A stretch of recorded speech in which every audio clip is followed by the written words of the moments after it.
Imagine waking up tomorrow and discovering that the world around you has lost all its color. The vibrant red of a sunset, the lush green of summer leaves, the brilliant blue of the ocean, all reduced to shades of black, white, and gray. For approximately 1 in 30,000 people worldwide, this isn't a hypothetical scenario. This is their reality from birth due to a rare genetic condition called achromatopsia. Achromatopsia, also known as rod monochromacy, represents one of the most severe forms of color vision deficiency. Unlike the more common types of color blindness, where people have difficulty distinguishing between certain colors like red and green, individuals with achromatopsia experience complete or near-complete absence of color vision. But the challenges extend far beyond simply not seeing colors. This condition affects multiple aspects of vision and daily functioning in ways that many people never consider. The retina, the light-sensitive tissue at the back of our eyes, contains specialized cells called photoreceptors. There are two main types, rods and cones. Rods are responsible for vision in low-light conditions and don't detect color, while cones enable us to see in bright light and are entirely responsible for our ability to perceive colors. In a typical eye, there are approximately 6 million cone cells concentrated primarily in the central region called the macula, and about 100 million rod cells distributed mainly around the periphery. In achromatopsia, the cone photoreceptors either don't function at all or function very poorly. This means that people with this condition must rely almost entirely on their rod vision system. Since rods are designed for low-light conditions and become saturated in bright light, this creates a cascade of visual challenges that go well beyond color perception. The symptoms of achromatopsia typically become apparent within the first few months of life, though parents might not immediately recognize what they're observing. One of the earliest and most noticeable signs is photophobia, an extreme sensitivity to light. Babies with achromatopsia often cry or become distressed in bright environments, preferring dimly lit spaces. They may squint excessively or turn away from light sources that wouldn't bother other infants. Another early indicator is nystagmus, which refers to involuntary, rapid eye movements that appear as a constant trembling or shaking of the eyes. This occurs because the visual system is trying to compensate for the poor central vision by constantly searching for a clearer image. The nystagmus is typically most pronounced when trying to focus on distant objects and tends to worsen in bright lighting conditions. Visual acuity, or the sharpness of vision, is significantly reduced in people with achromatopsia. Most individuals with complete achromatopsia have visual acuity around 20/200, which means they need to be 20 feet away from something that a person with normal vision can see clearly from 200 feet away. This level of vision impairment cannot be corrected with conventional glasses or contact lenses because it stems from the fundamental dysfunction of the cone cells rather than refractive errors. Many people with achromatopsia also experience what's called day blindness. Their vision actually improves in dimmer lighting conditions because their rod cells, which are naturally more sensitive to light, can function more effectively without being overwhelmed by brightness. This creates a counterintuitive situation where someone might navigate better at dusk than at midday. The genetic basis of achromatopsia involves mutations in any of 6 different genes. The most commonly affected genes are CNGA3 and CNGB3, which together account for approximately 75 to 80% of all cases. These genes provide instructions for making proteins that are essential components of the cone cell's ability to respond to light.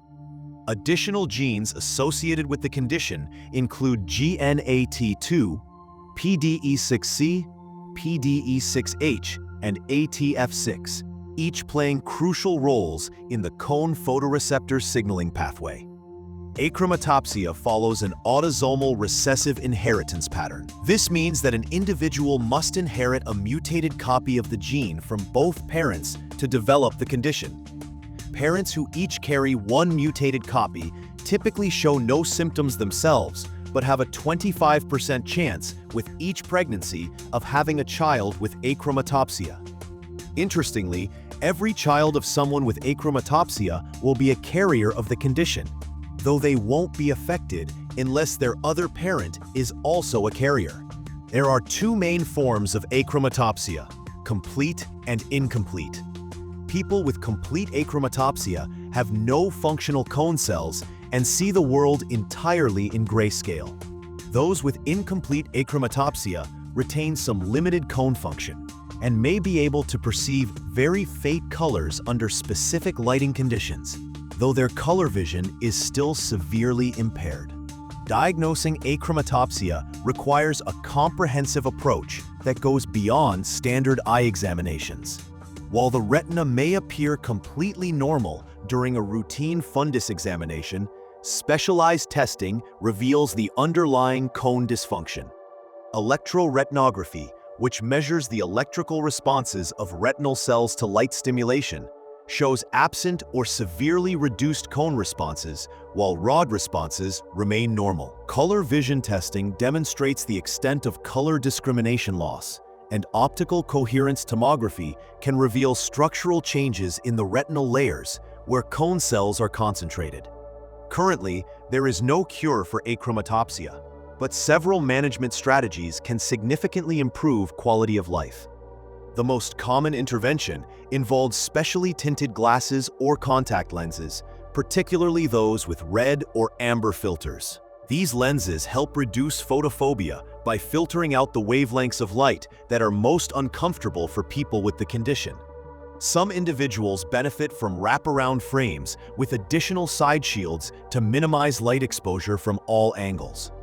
Low vision aids such as magnifiers can help compensate for reduced visual acuity, particularly for close-up tasks like reading. Many people with achromatopsia also benefit from occupational therapy to learn adaptive techniques for daily activities and mobility training to navigate safely in various environments. The daily challenges faced by people with achromatopsia extend far beyond the medical symptoms.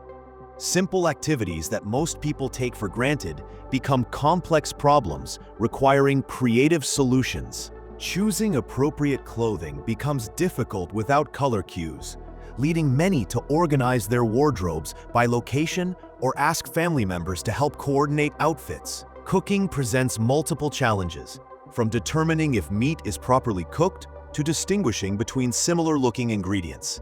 Traffic lights, warning signs, and electronic displays often become difficult to interpret. Many individuals develop personal strategies, such as memorizing the positions of traffic light colors or relying on other contextual cues. Social interactions can also be affected by the condition. The involuntary eye movements associated with nystagmus may make some people self-conscious, and the inability to see facial expressions clearly in bright lighting can impact communication. Many individuals report that others don't fully understand the extent of their visual challenges, leading to feelings of isolation or misunderstanding. Living with achromatopsia requires adaptability, creativity, and often a strong support network.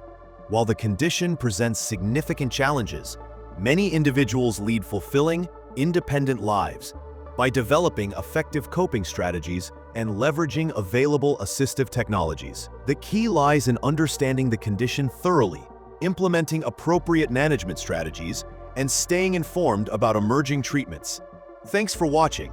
If you found this video useful, don't forget to subscribe and check out our next video.